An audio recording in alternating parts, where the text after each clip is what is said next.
Olá. Centenas de obras públicas estão paralisadas em Minas Gerais, causando prejuízos para a população, em especial os mais carentes. A malha viária do estado, um dos mais ricos do país, precisa de muitas obras de recuperação. E a luta contra as taxas públicas abusivas e os privilégios nos poderes da República. Sobre esses e outros temas, vamos conversar com o senador Cleitinho, do Republicanos de Minas Gerais. Senador, muito obrigado por sua presença aqui no programa. Eu que agradeço a oportunidade. Vamos começar falando de um assunto que o senhor domina bastante bem, que é essa questão de obras paralisadas. O senhor acompanha isso muito de perto, eu observei nas suas redes sociais, na sua trajetória política. De acordo com o relatório do Tribunal de Contas da União, o Brasil tem 8.603 obras paralisadas. Esse relatório é de abril, agora é recente. Mais de um terço do total das obras em andamento. Realmente um descalabro. São creches, hospitais, escola de saúde, obras viárias, um monte de coisa. Minas Gerais tinha paralisado 628 de 1.703 obras públicas em andamento.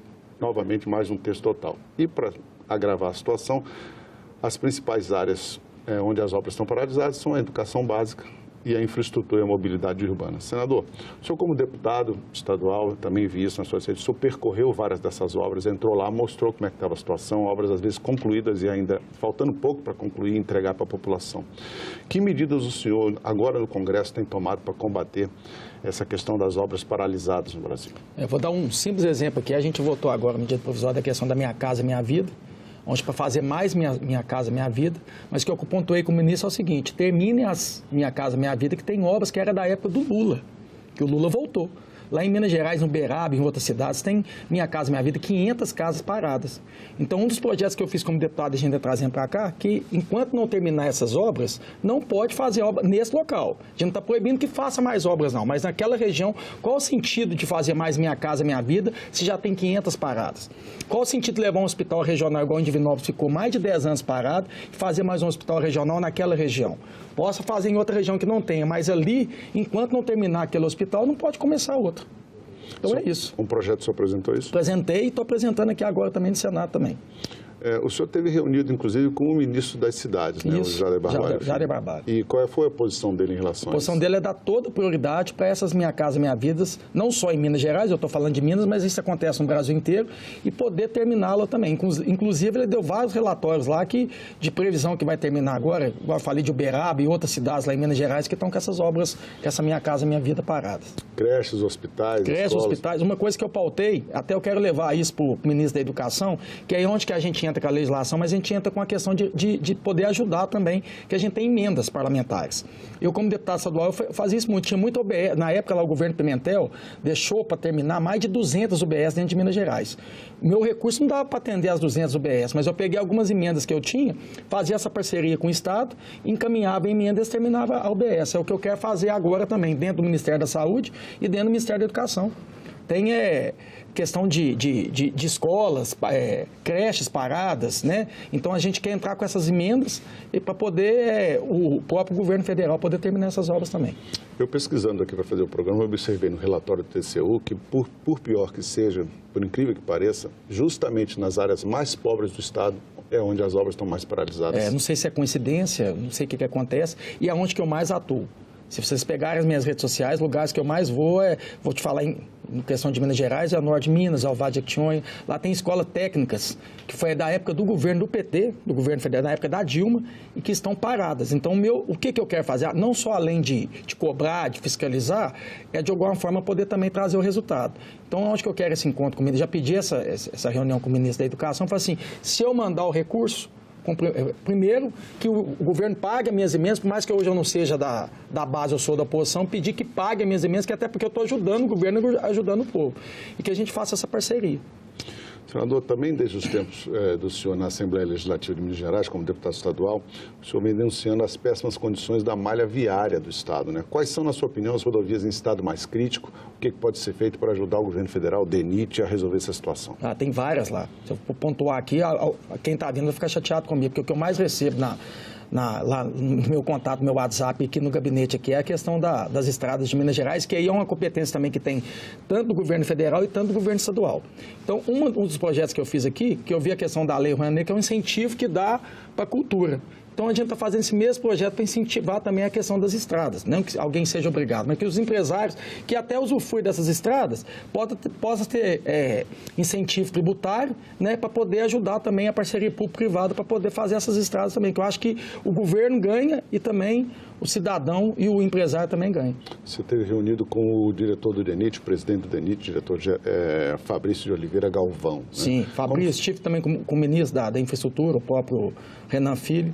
Todos são favoráveis a esse projeto. Agora eu quero falar uma coisa aqui, que é onde que me chama a atenção dessa casa, que eu tenho maior respeito, estou nela aqui hoje aqui. Uma casa cara e eu acho que ela precisa ser mais produtiva.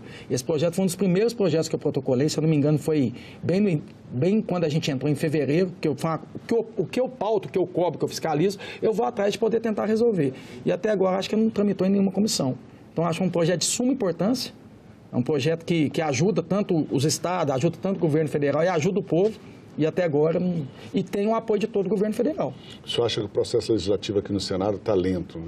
Sim, eu acho que essa casa, que é uma casa revisora, tinha que ser mais protagonista. Eu acho que é um projeto que, às vezes a gente está aqui pautando alguns projetos, que todos os projetos são importantes, mas a gente deixa de pautar projeto mesmo que realmente muda a vida das pessoas.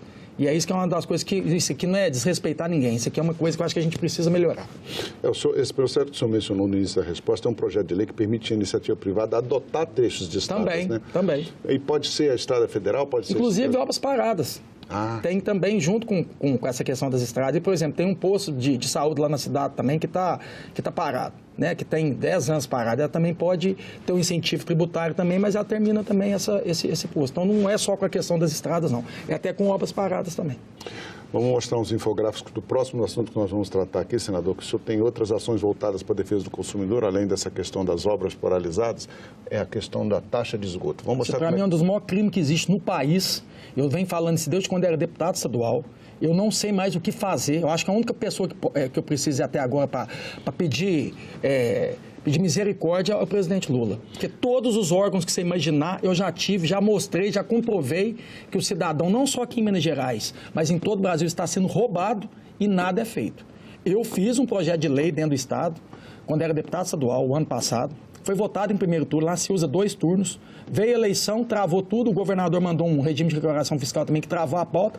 Ele foi tirar esse regime só em dezembro. O que aconteceu? A pauta ficou travada na Assembleia, que tinha que ter votado ele em segundo turno, como passou o ano, não votou. Então era para isso, para poder cidades que comprovar que não tem um efetivo tratamento, que não tem, já é comprovado, e você vai mostrar aqui que realmente que não tem efetivo tratamento, que possa ter desconto na tarifa de água. E o dia que tratar de verdade mesmo, aí se cobra. Então, isso é mais que justo.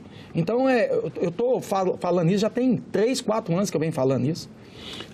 O senhor mencionou bem, isso não é um problema só de Minas Gerais. Não, do Brasil. A legislação federal permite que as empresas cobrem, mesmo sem prestar parte imparcial ou totalmente o serviço de coleta de esgoto, que se cobre 50%, se tiver estação de tratamento de esgoto no município, ou até 90% se tiver. Isso. Mesmo sem recolher Mas esgoto.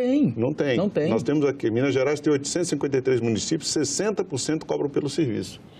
Ou seja, 40% só que não cobram, mas muitos não têm. 80% dos que não cobram têm menos de 10 mil habitantes. Aí a gente vai olhar aqui outra informação, aqui é a qualidade do serviço, né, senador Cleitinho? Em vermelho no mapa de Minas Gerais aqui, alarmante o estado de prestação de serviço de coleta de esgoto. Então, isso comprova o que eu estou falando. Olha para você ver, são os dados que você tem aqui, ó, qualidade de serviço de esgoto. Alarmante, 563. Essa informação, inclusive, eu recolhi num estudo do governo do estado de Minas Gerais. E aí a gente vai mostrar aqui quem que presta o serviço no estado. A maior parte é prestada ainda pelos próprios municípios, mas a empresa que presta mais é a Copasa, com 250 dos 853 municípios de Minas Gerais. Só lembrando que a Copanor aqui, ela é da Copasa também. Também, Copanor e Copasa juntos já são chega a ser quase 300. Quase 300 municípios atendidos pela Copasa, e o senhor tem uma luta contra essa empresa nesse sentido. Total. E uma das coisas que mais chama atenção é a questão de saneamento básico, que aqui se investe mais com propaganda de governo, que se investe mais com fundo eleitoral, para colocar dinheiro no bolso de político, do que investir em saneamento básico. E eles têm a cara de pau de cobrar um tratamento que não existe. Então, quer dizer, rouba na cara dura da população brasileira. Eu venho escancarando isso, e quem fica taxado aqui de bagulhento, de chato, sou eu.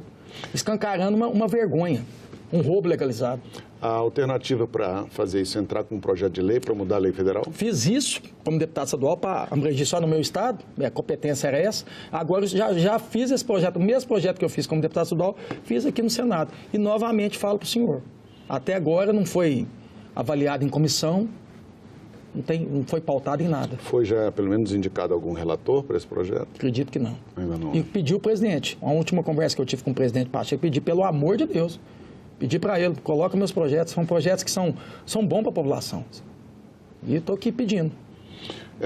Eu também fiz uma pesquisa sobre esse assunto e vi que até você tem entidades, além do PROCON, você tem entidades de defesa do consumidor pelo Brasil todo que oferecem serviço para o usuário que está sendo cobrado nisso para entrar com ação judicial para receber o dinheiro. Em alguns casos, eu fiz uma simulação em Minas Gerais, por exemplo, se você paga R$100 de conta de água, você entrar com uma ação, você consegue receber quase R$5.000 pelos últimos 10 anos de cobrança pelo fato de que esse serviço especificamente não foi tratado. Cobrança indevida. Cobrança indevida. Falando em cobrança indevida, senador, o senhor também tem trabalhado muito aqui, criticado muito a existência de outras taxas públicas que existem e que elas não precisariam estar sendo cobradas do consumidor. Pode dar alguns exemplos, por favor? Vários. Aqui a gente pode falar que eu consegui lá em Minas Gerais, que é a taxa de licenciamento, onde que é papel verde, que quando você vai numa blitz ou você precisa apresentar, você tem um papel moeda que é um papel verde. O mundo modernizou, hoje você faz muita coisa online. Então, hoje você faz isso tudo pelo computador. O Estado não presta mais esse serviço. Eu fui denunciando isso dentro de Minas Gerais, onde que lá se cobrava R$135. Peguei e fiz esse projeto de lei, consegui que foi aprovado, o governador sancionou, caiu para R$30. Consegui tirar R$100, tirei 2 bilhões do caixa do Estado, coloquei no bolso da população. Ainda acho que não tem que cobrar nada. Mas o governo ainda sancionando, acha que tem uma prestação de serviço DETRAN, que não existe prestação de serviço. É automático. É automático. Não tem necessidade da prestação de serviço do Estado. Então a gente fez ele aqui também, nacional também, para que os Estados não possam cobrar mais. O senhor também luta muito contra a cobrança de taxa de religação de energia elétrica para os outro absurdo, outra covardia que faz também.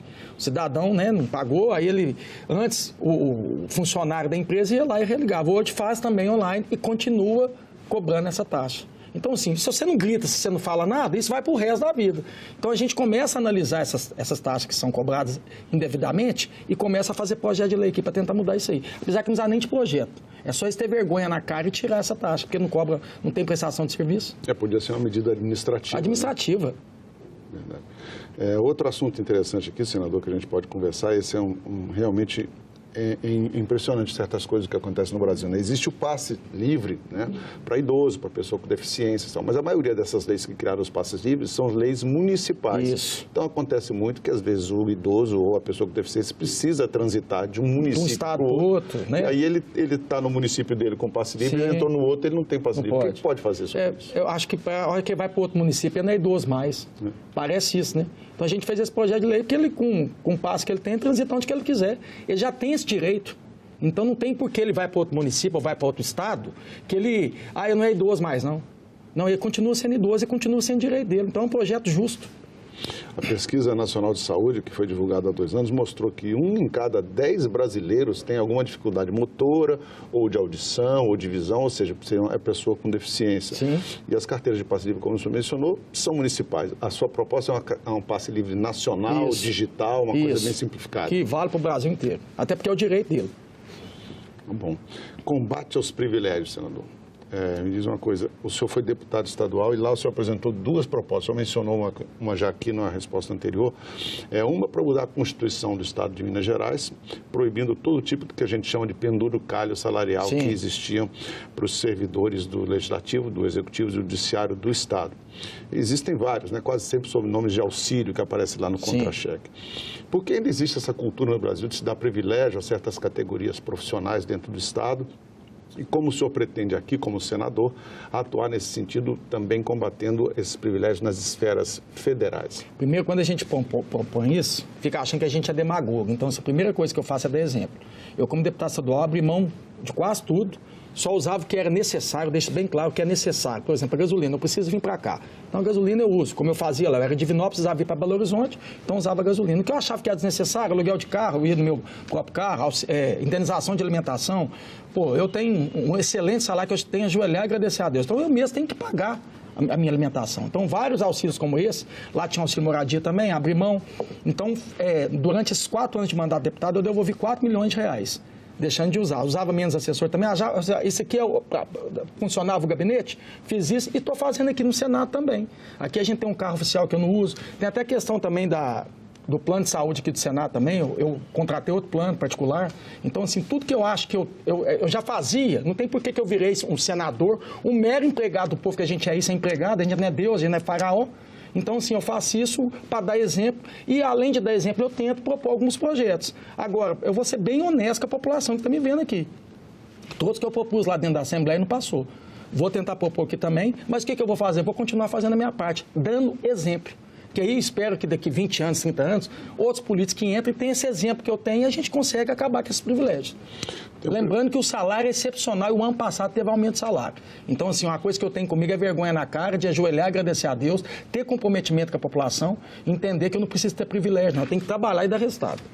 Outro tema interessante nessa questão dos privilégios do Estado, o senhor também apresentou como deputado estadual um projeto de lei, e esse foi sancionado em Minas Gerais, proibindo que os 3 poderes do Estado comprassem bens considerados de luxo, fazer pregão para comprar bem de luxo.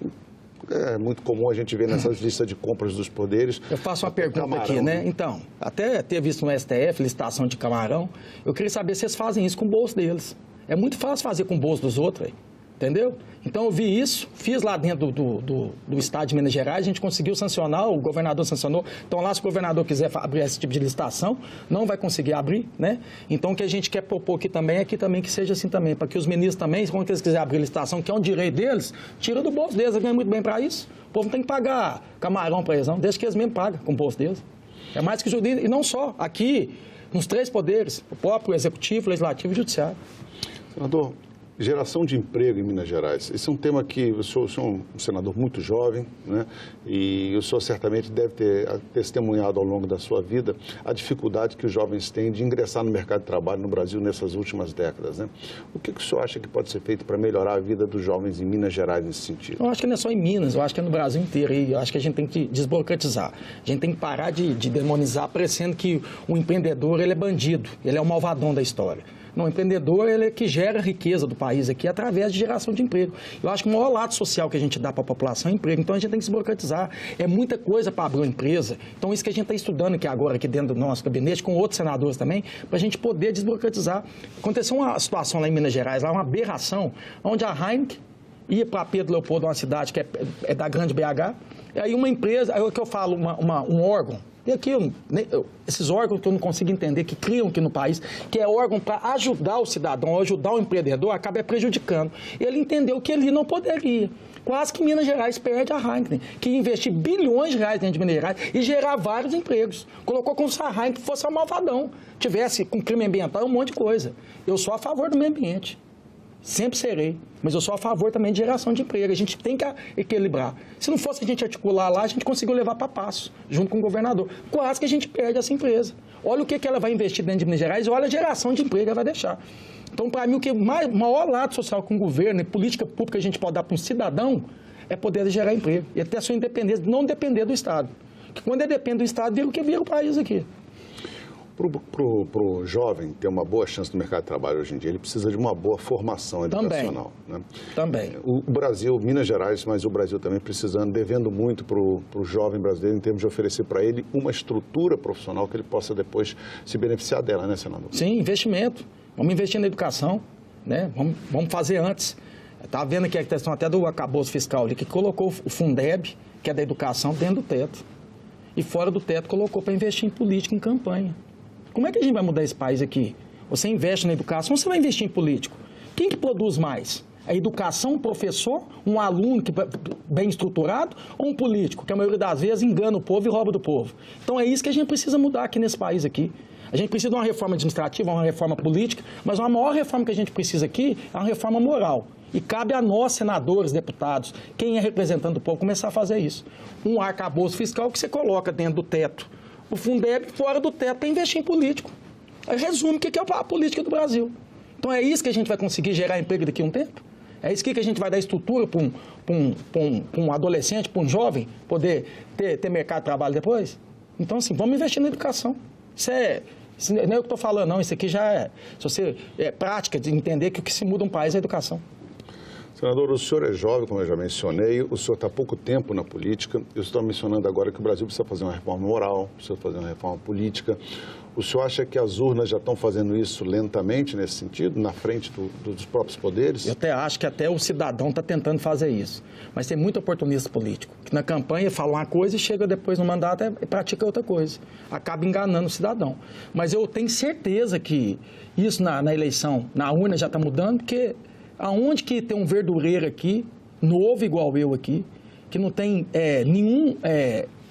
questão de família na política, não tem estrutura nenhuma política, e estou como senador aqui hoje.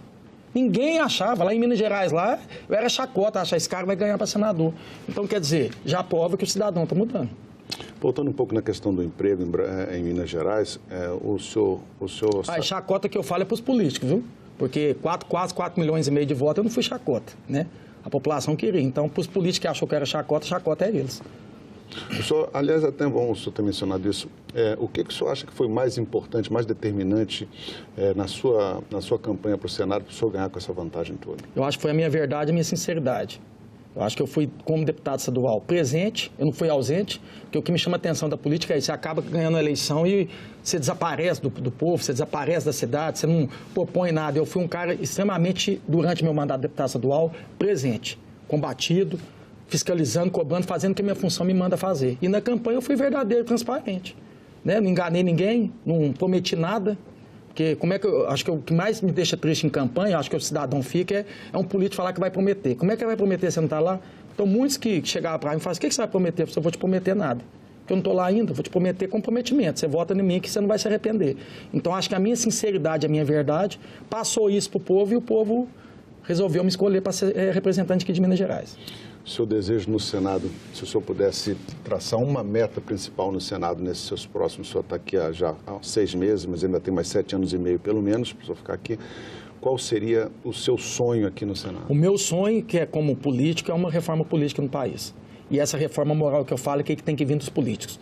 E eu acho que é também dar dignidade para o povo brasileiro. Vocês vão ver que a maioria dos meus projetos aqui é mais para poder dar dignidade para o povo brasileiro, é para ele ter poder de compra, é para que o custo de vida dele diminui. Pode ver que meus projetos, a maioria é para poder reduzir. Não adianta você aumentar o salário mínimo num ano, pode aumentar para R$1.500, R$2.000, se quando aumenta, tudo aumenta para o povo brasileiro. Tudo aumenta. Então, enquanto eu estou falando da conta de água, como que um cidadão mineiro, isso não é só em Minas, vai pagar uma conta de água de R$400, tendo R$1.300 e poucos de salário mínimo, quer dizer, quase a metade do salário dele já vai pagar uma conta de água. A mesma coisa da conta de energia. Eles teve a cara de pau aqui, eu não estava aqui, mas a ANAEL, fez a taxa de escassez hídrica, por penalizar o povo por falta d'água. Lá na minha região, nessa época, está tendo um dilúvio de água, e penalizar o povo por isso. Então, tudo é nas costas do povo. Então, é isso que eu vou tentar, um sonho que eu tenho é de reduzir isso, sabe? É dar realmente justiça para o povo brasileiro. Isso é para todos. Eu acho que uma coisa que eu vejo muito aqui dos parlamentares é pautar muita coisa ideológica. É importante a ideologia, né, de cada um, e eu respeito cada um.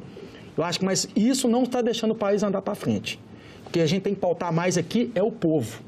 Uma nação, para ser forte, ela tem que ser unida, ela não pode ser dividida. E o que eu vejo no país hoje é um país dividido. Então, é um sonho meu pacificar o país. Posso estar iludido aqui, achando que eu, sonhando com isso. Mas é uma coisa que eu peço sempre a Deus, me dá sabedoria ao que eu saio de casa, para a gente poder pacificar o país, tendo opiniões diferentes, mas que a gente esteja unido com um só propósito, que seja o povo, que é o patrão de verdade. Senador, obrigado pela sua presença aqui no nosso programa. Eu que agradeço. Eu agradeço também a você que nos acompanhou, lembrando que essa entrevista já está disponível, se você quiser rever ou compartilhar no nosso site, senado.leg.br/TV, no nosso canal do YouTube ou em podcast nas principais plataformas de áudio. Obrigado pela sua companhia e até o próximo Assunto de Estado.